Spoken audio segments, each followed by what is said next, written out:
we missed, I'm guessing, 10 one-footers because of contact that we couldn't play through. That's what a young team is. But again, we haven't worked on the zone enough, especially the 3-2. So we got to get better. Congratulations.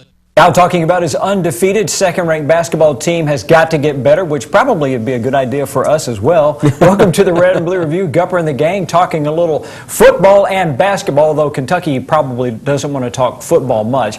Every week on the show we have an empty suit, which is me, but this week, we've got an empty chair because Daryl is actually in Connecticut, where he's been covering the Wildcats all weekend. You're the man from Uncasville. The man from Uncasville is right, and it's an interesting setup here. The Mohegan Sun Casino, which is elaborate, could match any casino in Vegas, and then attached to that is a very nice basketball arena, hosts 10,000. All of it's sitting on a gorgeous river and lake, the Thames River, and it's quite a place to play basketball games. Unfortunately, not that many people showed up, but it was still cool. So give me your take on Kentucky. A litlittle tougher win to get to 4-0 than perhaps they expected against ODU. Perhaps more than what the fans expected. I think secretly, privately, Calipari is loving it because ODU came out, punched his team in the mouth to see how they would respond, and they didn't respond all that well. Darius Miller rescued them, and now he can go back, get them back in Lexington and say, boys, this is what college basketball is like. Grow up and start playing and get better from here. Well, Daryl's got a nice basketball trip. Howie's going to have a nice bowl trip now. Congratulations. Say hello to Howie Lindsay of the Louisville Sports Report. Absolutely. Louisville gets their 6th win, so they're going bowling for the 2nd straight season. If somebody told me that at the beginning of the year, I would not have believed them. Yeah, I wouldn't have believed you 3 weeks ago before they went on that winning streak. Got football and basketball we'll talk about right now as we do our lightning round. Who's Hot on the Red and Blue Review is brought to you by Kentucky Corner. And Kentucky Corner, locations all over the Commonwealth, including Paducah and in Clarksville. And Who's Hot for Kentucky basketball this week? A lot of guys you can pick. We're going to go with Deron Lamb, who had 26 points in the win over Penn State, 8 in the victory against ODU. Now, Lamb was a kid who kind of played with that California cool, but now he has the New York native, starting to play with a lot more intensity. Well, I walked in after and I said, why is Deron playing so well? His motor's going. He's not playing a casual game, which is what he did a year ago at times. Now he's got a motor running and you see him out there and you say, man, is he playing? He's handling the ball, he's playing a point, he's playing the wing. He's defending now, he's trying to come up with balls. And he's not our fastest, he doesn't jump the highest, he's not the longest, he's not the tallest. He just has a feel for the game. In my opinion, he's the best two-point shooter in college basketball. He's a good three-point shooter. But if he gets something from 15 to 17 feet, he's one of those guys. He makes that shot. And I don't know if there's anybody better in college basketball. I think you're absolutely right. It's interesting to watch him because Terrence Jones, we knew, wow, this kid took the offseason serious. Look how much bigger he is. Deron Lamb also skipped the NBA draft. Some people say he didn't have any choice. Look how much more complete player he is. Last year is basically, I'll stand out here, I'll catch it, I'll shoot the three-pointer, I'll make my little 3 sign over my eyeball, and I'll run to the other end of the court and hope nobody asks me to play defense. And now look at him. Marcus Teague should be buying this kid dinner every night. If not for Lamb's play as the backup point guard, UK would be in big trouble, and Teague, believe it or not, would be even more hot water with Coach Calipari, which is hard to imagine at this point.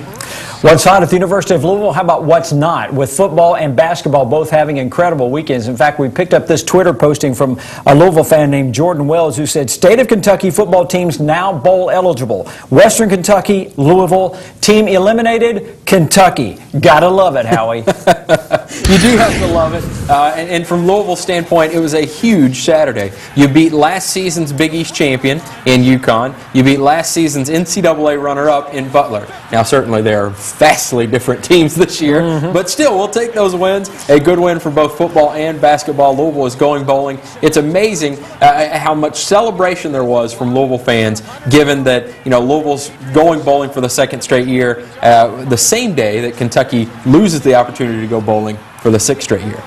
And that, for the University of Kentucky, is what's not hot. We've been saying it for weeks. Football season is over, and now it officially is. Kentucky losing to Georgia means there will not be a bowl berth this year for the Wildcats. And I've got to tell you, Georgia gave them the opportunity to win this football game. Their leading rusher went down a couple of plays into the ball game. The Kentucky defense held this very potent offense to only 19 points.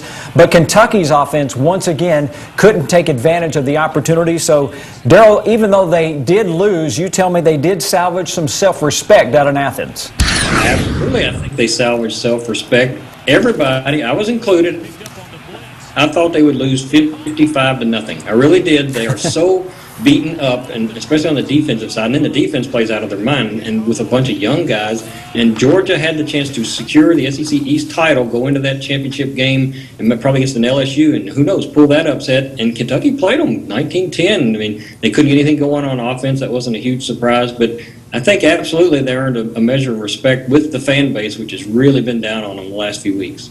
Who's not hot at the University of Louisville would be the lack of killer instinct. In fact, Charlie was asked going into the halftime locker room in the game at Connecticut, and he said that one of the problems he sees with this team is the inability to put a team away. Coach, how frustrating is it to give them some life here late in the half? Well, we just can't turn the ball over. We had to continue to play. And it's a 60-minute game. We know it's going to be a battle, but we had to continue to make plays, and we had to stop them from making plays. Offense stalled a bit in the second quarter. What's going to be the key to get back in rhythm? Well, we had to get back in rhythm. We had to become some playmakers, and we had to make plays. Yeah, it was amazing. Louisville, had that big opening return for a touchdown, had a great offensive drive early in the game, got up 14-0, and then completely shut down. It was unbelievable how ineffective the offense was in the second quarter. And really, if it wasn't for about 800 drop passes from UConn, it would have been a ball game at halftime. Yeah. And so, Louisville has got to develop that killer instinct. The joke was made online, and I certainly agree with it. With all the first-person shooter games they've been playing, there's a distinct lack of a killer instinct for these guys. I mean, my goodness, maybe they need to play a little more Call of Duty. No, I think there's motivation there, certainly, for Louisville after their coach called them out the previous week, and you saw that motivation early in the game. They've just got to continue that throughout the game. The buzz at the University of Kentucky is this may be the year that the changing point guard situation catches up with him. Marcus Teague is a fine player, but he's already had 18 turnovers in this basketball season, and he may prove to be Cal's toughest challenge so far as a point guard. What I told him after the game is I want people looking at you saying, I want him to be my point guard. Right now, there's no one saying that. By the end of the year, I want people saying, I want him to be my point guard. I want him to run my team. They're not saying that right now. So I just got to keep coaching. He's a great kid. He listens. But I'm not settling for anything less than he's capable of doing to run our team. The only thing for certain on this is Marcus T cannot act surprised. Calipari made it clear as soon as he got on campus, it is very tough to play point guard for me because I'm going to be on you every play, even if somebody else messes up. Deron Lamb warned him, don't listen to how he says the message, listen to the message, he'll make you better. And Marcus is saying all the right things, but boy, the learning curve right now is really tough on this kid. His body language, his facial expressions, very, very frustrated. Not that surprising, he just shows it more than a Brandon Knight or a John Wall did. John Wall had all the confidence in the world, he just said yes sir and kept going. Brandon Knight was so stoic, you didn't know what he was thinking. This kid wears it on his sleeves, and you can tell it's frustrating, and he's trying to do his best. He's just making a lot of mistakes. And all the numbers, you go back and look at the stats, Wall and Knight were not very good statistically the first 4 or 5 games into their careers either, but they figured it out, and we think Teague will too. He's a really good player. The buzz at the University of Louisville is 3 letters, BCS. Yes, the Cards have a chance of another return to the first time they played them one since they went down and won the Orange Bowl a few years ago against Wake Forest. Here's what Charlie says is at stake this week against South Florida. He says, we've let big wins beat us twice, talking about coming out flat after beating Kentucky and West Virginia. We know what's at stake with this game against South Florida, and there should be a little something different in the air come practice this week, Howie. Absolutely. And you'd think that they'd have this motivation going into that Pittsburgh game or going into that Marshall game or that kind of thing. But motivation has been lacking. And from Louisville's standpoint, All they need for motivation is to look at those Big East standings. There is so much on the table when you look at those standings. They're right there tied with Rutgers at 4-2. Certainly there are 3 other teams there, Cincy, West Virginia, Pittsburgh, who could also move in there. They've only got 2 losses as well. But Louisville's right there at the top. It's amazing that we're in week 12 or whatever of the season. Mm-hmm. Louisville just got bowl eligible and they're in the top of the Big East. That's what crazy has gone on. And if you look at it, it's not that far-fetched that Louisville could make a bowl. I mean, essentially, what Louisville has to do, they must beat USF Friday. Now, don't move past that because that's tough. But after that, you need Cincinnati to lose one of the last 2 games. That's entirely possible. With an injured quarterback. Right, injured quarterback. They've looked terrible so far. Mm-hmm. And you need West Virginia to beat Pitt. Actually, Pitt just needs to lose something. Pitt's got 2 games left, but probably West Virginia beating Pitt. So if those 2 things happen, Louisville goes to the BCS. Are you kidding me? Louisville's going to go to the Orange Bowl? I mean, it is unbelievable that that's even a possibility. Now, if that happens, you're going to hear Charlie Strong's name brought up again for some of the openings that will come up in college football. So we want your opinion. Go to our Facebook poll, Red and Blue Review. That you spell the whole thing out. We've already asked some folks who has a better chance of coming back to the same job next year. So far, 93% of you say Charlie is going to be back with the Cards next year. Only 7% say Joker Phillips has done enough to feel confident that he's going to have a job with the Wildcats next season. DB, give me your take on that Joker's job status. I don't think Joker's going anywhere this year, no matter what happens. I would not advise him to come out and lose to Tennessee 55-0 or something like that. You don't need to stir, don't need to jab the hornet's nest with a stick at this point. You want a little self-respect back at Georgia. Finish strong enough that you can go into the offseason and come back next year. And a lot of the pain goes away during the offseason. And Cat football fans are nothing if not optimistic. Every summer they'll come in and you get on the message boards and how many are they going to win this year? Oh, it's always 7, 8. Somebody will say 9. So they do eventually come back. Just don't end on a sour note, and he'll be fine. You know, from Louisville's standpoint, it comes around every year. They're like, oh, you're going to lose your coach if you do really well. Charlie just signed a contract. Now, I know people would say, yeah, but Bobby Petrino's just signed it. I don't think Charlie Strong is Bobby Petrino. I really don't. I think that he's a little different character than Bobby. I hope he's a little, let's put it that way. I hope he's a better character than Bobby Petrino. Well, we have now seen the blueprint to beat Big Blue. Darryl will tell us about that when we come back. But as we head to break, Darryl from Uncasville, Connecticut, tell us about the Kentucky Basketball Yearbook. I do appreciate it, sir. The basketball yearbook is out and actually has 2 sales periods. We will sell several copies in October when we release, and then we sell several more at Christmas time. We'll make great gifts, and people turn them into collectibles. We not only have the yearbook, we have the new issue coming out next week, and the website from Uncasville. I've got stories, photos, and video. Check all of it out, catspaws.com, or give us a call at 800-641-3302. Have you driven a Ford lately? Well, stop by Allstate Ford and test drive a new Explorer or F-150. Or visit us online at allstatetrucks.com. Allstate Ford, on the Waterson at Poplar Level Road. I'm attorney Jay Winton, the Louisville Fighter. When you get hurt in a car wreck, you need someone to fight the insurance company for you. Call me. I'll come out swinging. The Louisville Fighter fights for your medical bills, fights for your lost wages, and he fights to get you paid. Look, you get hurt in a car wreck, you call the Louisville Fighter. He fights for everything that you deserve. Call the Louisville Fighter. He comes out swinging. Listen, if you've been hurt in a car wreck, let me fight for you. Call me. It's just that easy. Call the Louisville Fighter. Call 1-888-FIGHT-16.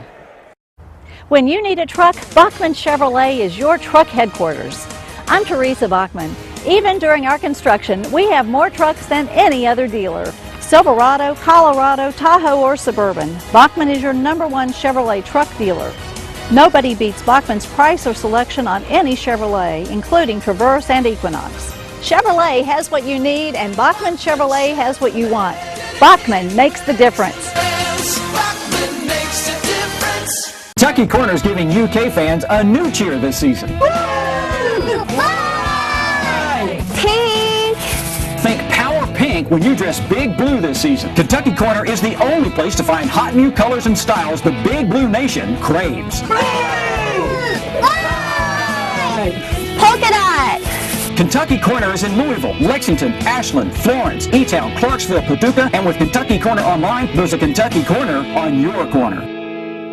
Join the club at Sam Swope Auto Group. When you service a vehicle at any Sam Swope dealership, you automatically become a Service VIP Rewards member. You get member pricing on parts and service, lost key return, and emergency roadside assistance. Plus, you can earn points that qualify you for discounts on your next vehicle purchase, up to $2,500. The best part is becoming a member is free.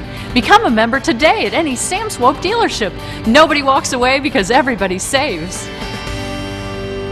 Allstate Ford, 7-time recipient of Ford Motor Company's President's Award for Customer Satisfaction, with 13 Ford certified service technicians and a best-in-class parts department. Business or personal, we are the truck experts. Allstate Ford, on the Waterson at Poplar Level Road. We have no choice. It's either going to evolve or we're not going to be as good as everybody thinks, because what it's going to be is mushmouth basketball right now until we've proved that we can play, and they're going to... Kentucky proved this week they can play when you figure that in the last few days they've knocked off Kansas, Penn State, and Old Dominion. Pretty good way to get your basketball season started. Howie Lindsay joining me in studio. Daryl Bird is the man from Uncasville, and we are together forging into our Game Time storyline.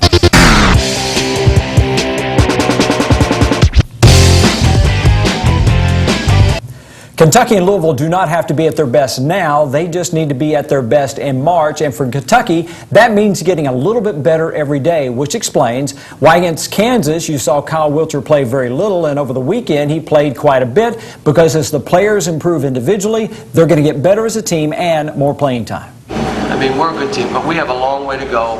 And if we want to be special, you know, guys have got to start making incremental steps in how they're playing. They can't go from game to game and do the same things. It means you're not listening, or you're arguing. Without speaking, you're arguing. Like, I'm not, this is who I am. Well, then you got to play different people. Don't you love the way Calipari slips that in there if you're arguing? Because Marcus Teague did a lot of arguing here in Uncasville with Coach Cal. He rode him hard from the time they got out here to the time they left to go back to Lexington. He's struggling a bit, and it's tough to play point guard for Cal, and he doesn't have a problem with players back talking and arguing their point of it. Fine. At the end of the argument, go play the way I told you to play, and things will be just fine. And that's what they've all got to learn. They've all got to make these small improvements. You don't expect miracles. They were in high school this time last year. They have a lot of individual talent. How does that individual talent mesh into the team and what they're trying to do? And that's part of the growing pains we've seen. I mean, we've been through this 2 years in a row, and it's following the exact same pattern. The Louisville Cardinals took their road trip north to kind of work their way through some growing pains up in Indianapolis to take on Butler at Hinkle Fieldhouse. Here's what Coach Pitino said about the ballgame. He said, this team we played like a veteran ball team. We got great experience playing this type of road game. This place, talking about Hinkle Fieldhouse, this place is what college basketball is all about. Playing a road game this early was terrific for our ball club, Howie. Absolutely. It was huge for this ball club, especially without Peyton Siva to go on the road. Granted, Butler is not near the team that they were last year, or the year before, actually, but to go in a rabid road environment, I mean, they were selling tickets for $250 a pop. To go into that kind of environment and win is huge. I mean, the criticism was a couple years ago that Louisville had not had a big road game before they went into Rupp Arena, and Louisville was supposed to win that game, and of course the Cats did. So maybe this will make up for that. Certainly, it's a little different Kentucky team this time around. The tape that was generated from Kentucky's win against Old Dominion will be viewed by college basketball teams all over the country who have Kentucky on their schedule, because they're going to bone up on playing zone defense, because if one thing we've seen through Cal's tenure at the University of Kentucky is zone seems to be UK's kryptonite. But I think the blueprint of, let's be real physical, body to body, bang in there, and let's play zone is what you'll probably see until we get to where if you play a zone, we kill you. Yeah, I did check. Actually, the UK Old Dominion game is already the #1 rental on Netflix. You know where that's coming from. Coaches across the country are after it. It's so frustrating. Most basketball fans, and I'm included, much prefer an up-tempo, 100-mile-an-hour basketball game, but it's so much easier to slow the game down and to force your opponent to play slow. Cal's going to have to, until they figure out the zone, I think they're going to have to start pressing more full court right out of the gate, force that tempo, force the turnovers, get the easy shots, and you put that team in a position where they can't slow it down. They've got to play with you if they want to hang with you. You've got to take the fight to them until he can figure out how best to handle it and develop more of an inside game that can go bang to bang like they'll have to do in the NCAA tournament. And the next storyline we've got involving the University of Louisville is the fact that the walk-ons carried a whole lot of the water for the Cardinals as they went up to Indianapolis and picked up that big road win. Let me show you a little tweet that we picked up. This comes from U of L Hot. He says, Louisville beat Butler, the final 69-53. Walk-ons, and Howie, check the math here. The walk-ons accounted for 52% of the points, 60% of their assists. That's remarkable. Yeah. Absolutely remarkable. It was interesting. Somebody mentioned walk-ons the other day at a Rick Pitino press conference, and he kind of looked at him like, what do you mean? He goes, you know, Kyle Kuric and Chris Smith aren't on scholarship this year. He goes, no, you don't call those guys walk-ons. Anywhere else they'd be called walk-ons, Coach. I mean, so I think he bristled at the notion that walk-ons kind of implies that they're non-scholarship players, that kind of thing. Not as good. Yeah, not as good. Essentially, what this was they took one for the team, and you know their family's paying the way. So they technically are walk-ons, and it was Kyle Kuric and Chris Smith and Elisha Justice actually leading the way. Those guys were the reason that Louisville beat Butler. Give me your take on Kyle Kuric playing all 40 minutes, producing 17 points. That is not the measure I'm taking Louisville once this year. Is this kid not coming off the court, right? Well, and you know, with Mike Mara being out, I mean, he's really got no other choice. I mean, there's no other way to do it until Jared Swapshire rounds in. He can maybe play some of that three, something like that. So I thought it was probably his best game of the year so far. He had a frustrating first two games. Yeah, he sure did. When we come back on the Red and Blue Review, we're going to tell you how a bench warmer could be the difference maker for the team that is coming out of Connecticut. But as we head to the break, Howie's going to tell us about the Louisville Sports Report. You got it. Louisville Sports Report can be delivered to your doorstep. Just give us a call, 636-4330. You can also get it online, LouisvilleSportsNews.com. The most recent issue, of course, had Pitino's 601st win. So check that out, LouisvilleSportsNews.com, or give us a call, 636-4330.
Our difference maker this week for the University of Kentucky, perhaps for the year, is going to be the senior leadership of Darius Miller. Now remember, here's a guy, a Kentucky native, who started on last year's Final Four team. This year, he's coming from off the bench. He was the reason we won the game or we lose. The other guys didn't have any aggressiveness going into the lane. I kept saying drive. And then they want to drive baseline because they think there's no contact. And I just go throw something. Game's physical. Every game we play, they're going to play this way. And you're not going to get whistles all the time. They're going to let them beat and bow and push. And if they let it go, you got to play through it. Actually, I asked Darius after the game about, can you teach somebody, can you tell somebody about what it's like to play a really physical college basketball game, or is it something you just have to experience? And he said, no, you have to experience. This is nothing like what those guys went through in high school. You get beat to death, and all the calls go against you or for you, and they just don't call anything. I asked Anthony Davis how frustrating it is, and he admitted to being very frustrated that they could beat on him, but yet it seemed when he tried to kind of give some of the physicality back, he ended up fouling out. So there's a learning curve. There's tricks to the trade. You have to know how to foul without letting the refs know it or see it and call it on you, and it's just part of the growing that this team is going to have to do. It's going to be the difference maker, and you have to play, and Darius will have to show them the way. It's like doing a show with Max Headroom. The difference maker for the University of Louisville this week had to be the special teams play headed up by Adrian Buechele. Got a pull quote from Adrian, who had the play that sparked what would turn out to be Louisville's big win on the road. He said, every game we've just been a block or two from popping a big one. This time we got all together and I was able to beat the kicker and take it to the house, and it was a big way to start the game, Howie. It was a huge way to start the game, and it was the exact spark that Louisville needed. Louisville needed to take that crowd out of the game early on. That is exactly what Adrian Buechele did. Can you imagine what Louisville's season would look like without this guy? They wouldn't have had that kick block. They wouldn't have had this big return. They probably would not have beat Connecticut. They'd be 4-6 right now, I think. I really do think they'd have a losing record. All right, Howie, just 15 seconds to ask you about this. I'm going to give Daryl the last word. The chances of Louisville being focused finally and winning and following up a big win with another one. There's too much on the table. They've got to be focused. No way. And Daryl, let me ask you, you got 15 seconds. Kentucky's bowl game will be this week against Tennessee. Yep. Is this a year they break that 26-game streak? Gosh, I doubt it. Every year you think they will, and they just don't. But it better be a competitive game for Joker's sake. All right, catch you next week right here on Red and Blue.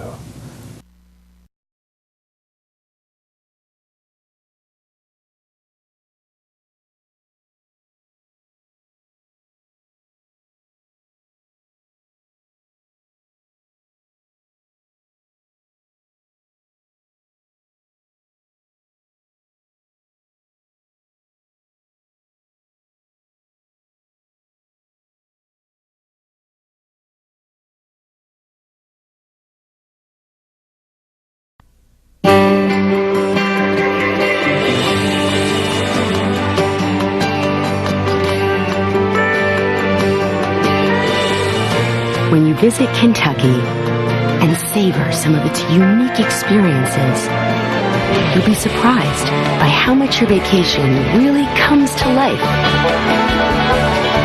To plan your Kentucky vacation, call today or visit KentuckyTourism.com.